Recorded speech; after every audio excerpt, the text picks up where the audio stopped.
podcasting sounds great, but I'm not sure I can afford to invest in it right now. I'm already struggling with inconsistent income, and I don't want to risk money on something that might not work. Boy, I get that one. And that's why I'm focused on helping you make podcasting an investment that pays off.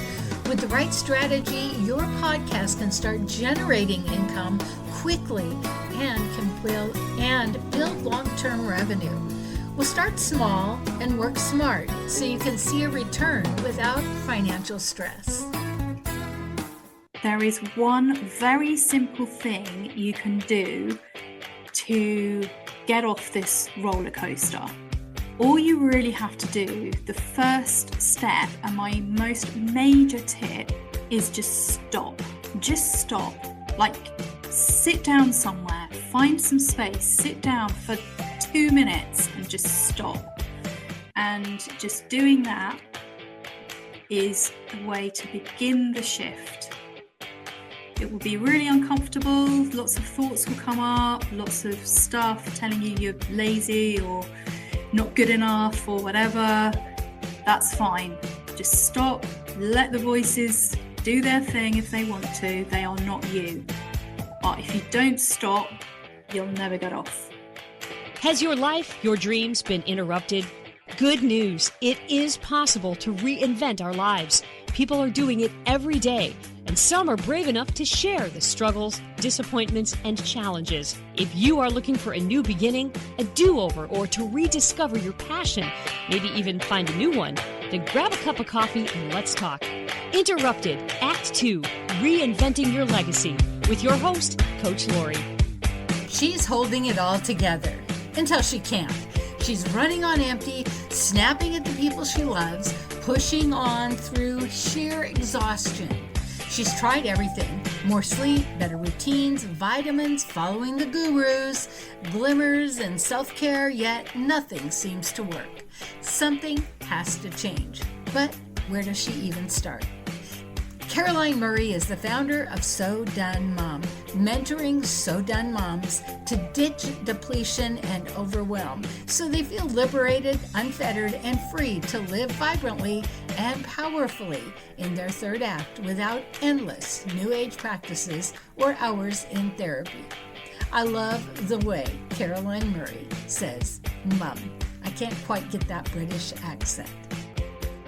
Welcome, Caroline. Thank you. So lovely to be here. It's so great to have you. And I tell you, when I was a burnout single mom, we didn't have internet. We had email, some web pages, but it was really hard to find support. So I was so pleased to see all the wonderful things you're doing. Tell us about So Done Mom and what you're doing. Yeah, well, So Done Mom was created from my own So Done moment. Everyone has a different So Done moment. In fact, most of us have a load of So Done moments, but it's only when you hit like the final, like, no, I am really done, that you're actually ready to pick yourself up and do something about it. I had been through a horrible divorce, 5 years of court cases where the children's father tried to remove the children from my care, and obviously traumatized children. I've got 4 children.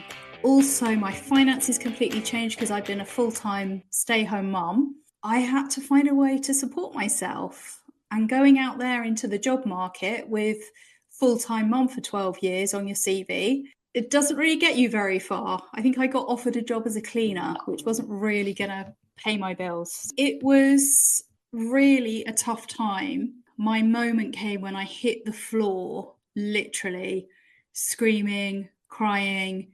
I'd really had it. I'd really, really lost it. I scared my children. I scared myself. And I was like, right, where do we go from here? So I have a background in social work. I worked in children and families for about 10 years. I've been practicing yoga and meditation now for around 35 years.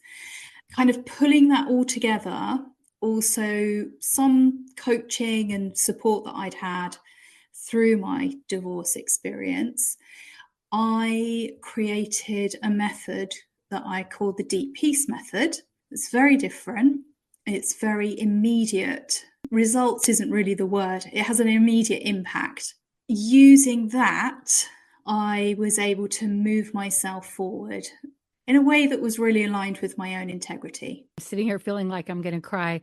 I remember when I was going through my divorce, I'd been a stay-home mom. I'm like, how am I going to support this family? I lived on an island and I had a very challenging youngest that we couldn't even get a babysitter for. The few times we did, we'd come home and either he'd be locked outside or all the kids and the babysitter would be locked outside.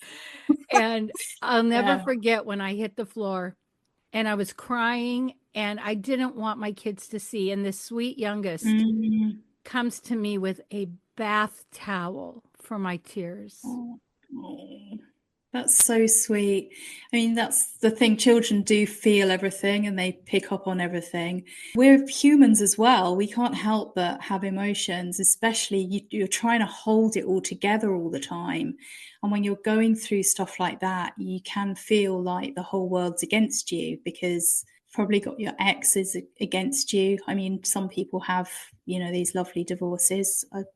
I wish I had. I tried, but it takes two to do that.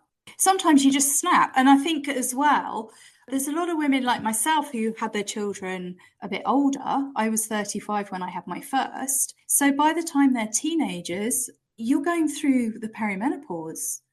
And that was the thing that finally tipped me over the edge, was like, I was coping so well with all the divorce stuff and the courts. I mean, it was horrible.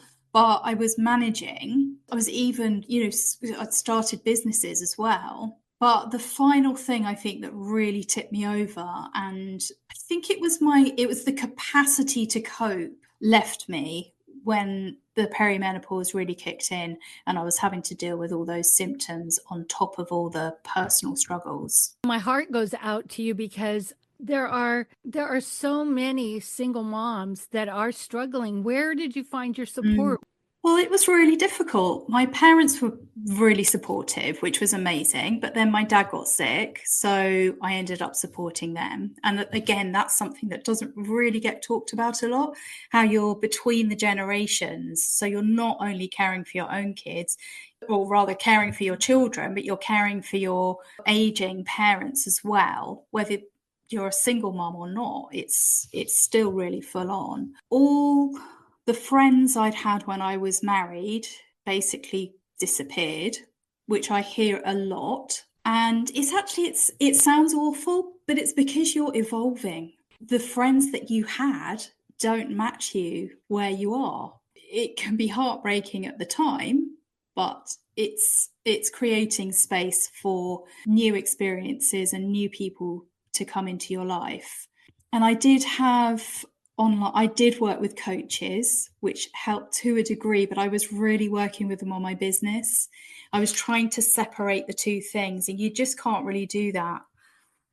Everything is connected. And I kept moving as well, which again doesn't really help with getting support and connection. It's quite isolating. But then, it's all been there to show me my own patterns, to show me what I needed to heal and what I needed to shift and what I needed to step out of. It's a pattern of mine to keep moving and to keep isolating myself. So guess what? I find myself in a divorce situation so isolated that it was really, really uncomfortable. Now I've grounded myself. I live in a great community. I'm part of kind of community leadership. I'm part of our sustainability group, taking the lead on sustainability. I had a job in the community as well. I've overcome that pattern in myself because it was shown to me. And that's, I think, if we can go through all these things consciously, and I think that's what was on my side, was that I did have years of yoga and meditation practice behind me. It doesn't stop the experiences from happening, but it does give you like an inner resource to be able to cope with whatever it is and to be able to see it as an observer. In a way, that's what my deep peace method does. It allows women to really go inside and see what it is that's going on for them. And that is the key to their liberation.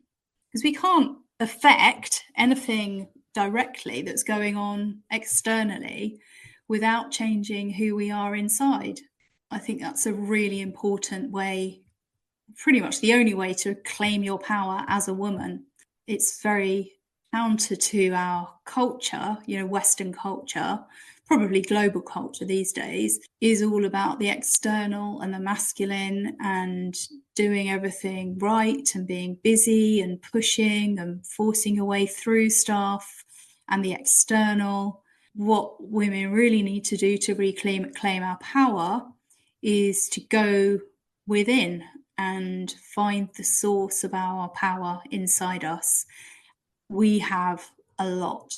And as mothers, we have already given birth, single parented, even if we're married. I know so many women who are single parents, even in a marriage, dealing with a marriage. There's so much, like careers, there's so much that we've already been through, that we have so much strength and so much power.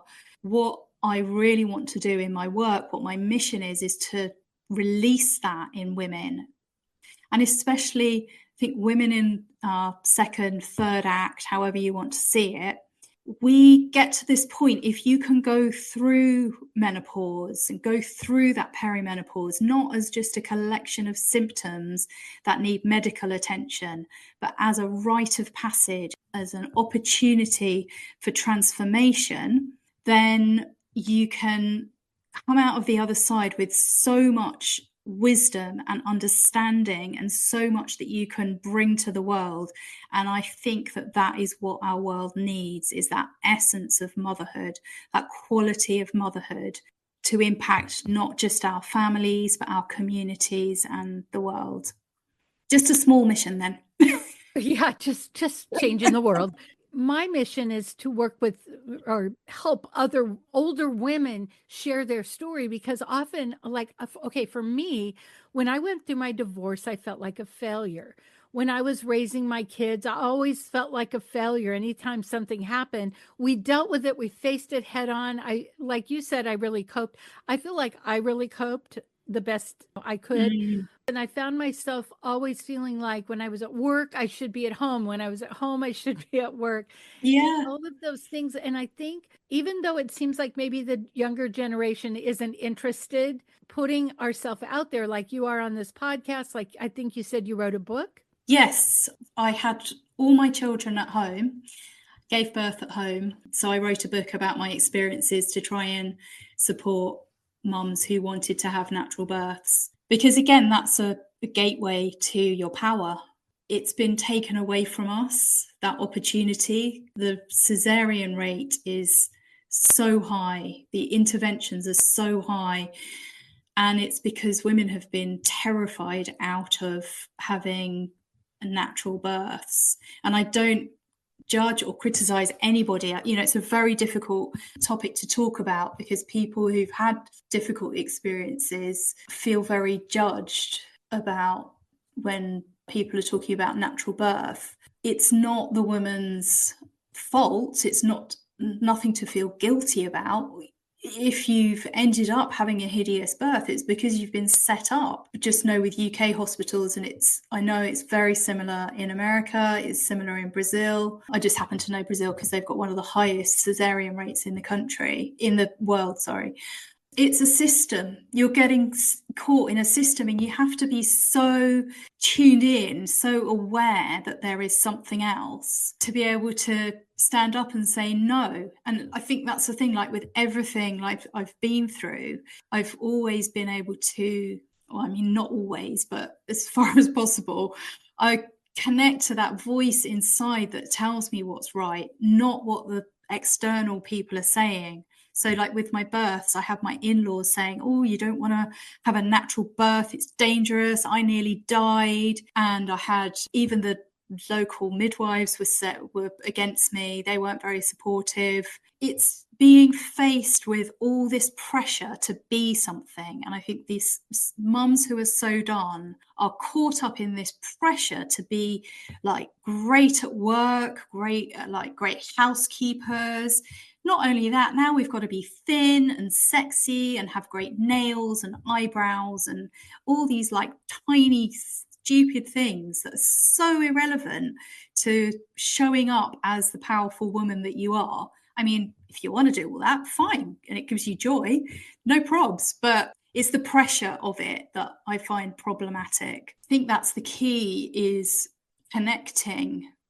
This is how you get out of your so done moment, is connecting to your own truth, connecting to that voice inside you that says, yeah, I am done. This is it. I do not take this anymore from anybody else. I choose what my life is going to be from now on. And that's a hard thing to do. But once you've done it, well, it's just liberating. It's fun. Life becomes joyful again. It's just so worth it. What I love about that is one of the things I felt like as a single mom is my choices were taken away. People told me I needed to go to work, but I lived on an island and I had a difficult youngest child who I couldn't really leave at a babysitter. If I left the island, my commute would be 2 hours either way. And they were sending me job applications. And then because we had some pets, people were saying, you've got to get rid of your pets. If you can't work, you don't take pets away from children. And so there were so many things people were, like you said, I was so done.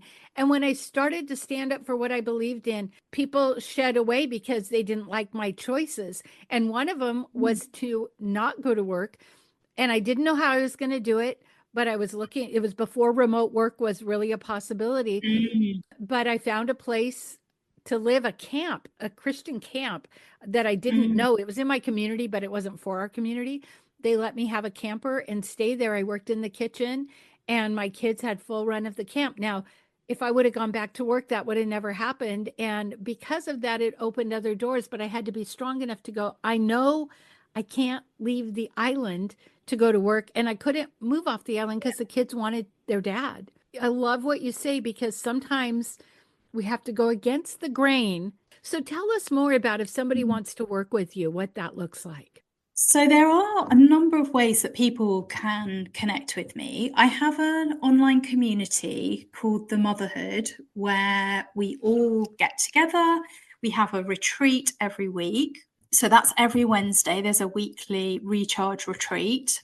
There are other online programs that people can do. But the main thing, the most important thing that will give women the biggest shift and the biggest opportunity for quick change, I say quick, but you have to do the work, is my mentoring.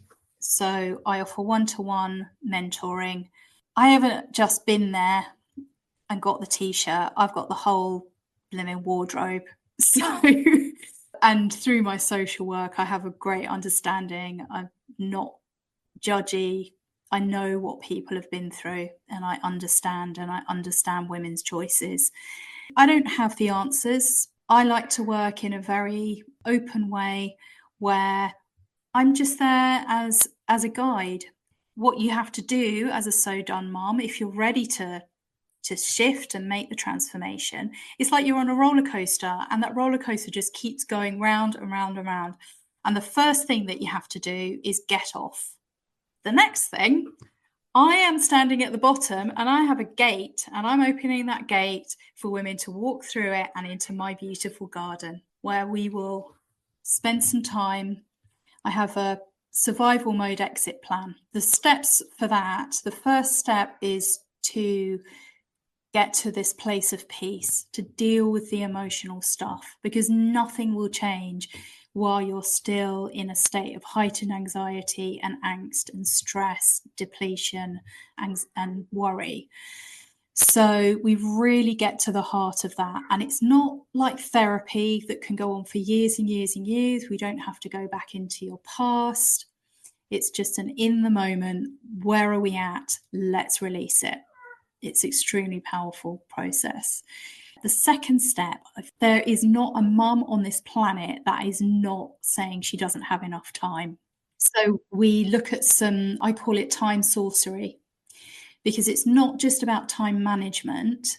It's about shifting your entire relationship with time. And I've got some very clever ways to do that, and also ways to do it that actually are not going to, a lot of my techniques don't really take any more time. They just take a shift, a tweak in how you're thinking about things and how you're experiencing your daily life. It's simple, really. And then the third step is to begin to connect, because once you've got a grip on your time and your emotions, you can start to really connect with your desires. And I think that's something that a lot of women in the second half of life have a lot of mums have forgotten about their own dreams and desires and what they want. And also you're becoming someone else, someone new. So your desires for this stage of life are going to be very different, and they're going to look very different from everyone else's desires. So those are the 3 steps. That's what we work through, and that's my route to exit survival mode and begin to embrace that feeling of liberation. I just think, where were you when I was a single mom? And I think about what you said about I listen and I don't judge. You know who Kevin Bacon is? Yes. So he and his wife, I love his wife. I've seen their videos. I listen and I don't judge. Yeah. I love that. And I just imagine, if we all could do that more. Oh, we'd change the world, wouldn't it? Yes. So, Caroline, this has been so wonderful. And you have touched my heart because it is so needed. How can people find you? They can follow me on Facebook and find all my links, all the links to the community. It's Caroline Murray, and you'll find the So Done Mum. It's not missable. And you'll find the link to my community.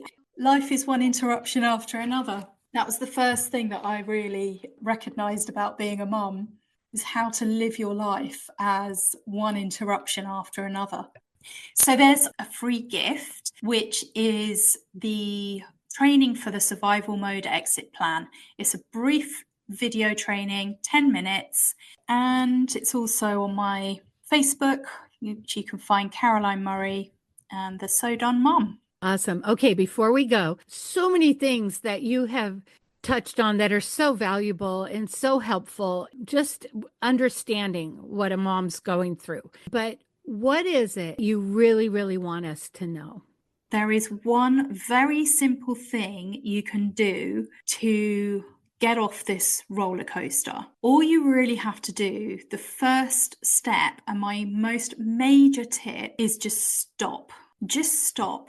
Like, sit down somewhere, find some space, sit down for 2 minutes and just stop. Just doing that is a way to begin the shift. It will be really uncomfortable. Lots of thoughts will come up, lots of stuff telling you you're lazy or not good enough or whatever. That's fine. Just stop, let the voices do their thing if they want to. They are not you. But if you don't stop, you'll never get off. Thank you so much. Thank you, Laurie. It's been really lovely chatting to you. If you love this podcast, here's a big ask. Will you share with your friends and family, subscribe, give us a review, and a 5-star rating so that others looking to reinvent their lives will be able to get the help they're looking for? Thank you in advance.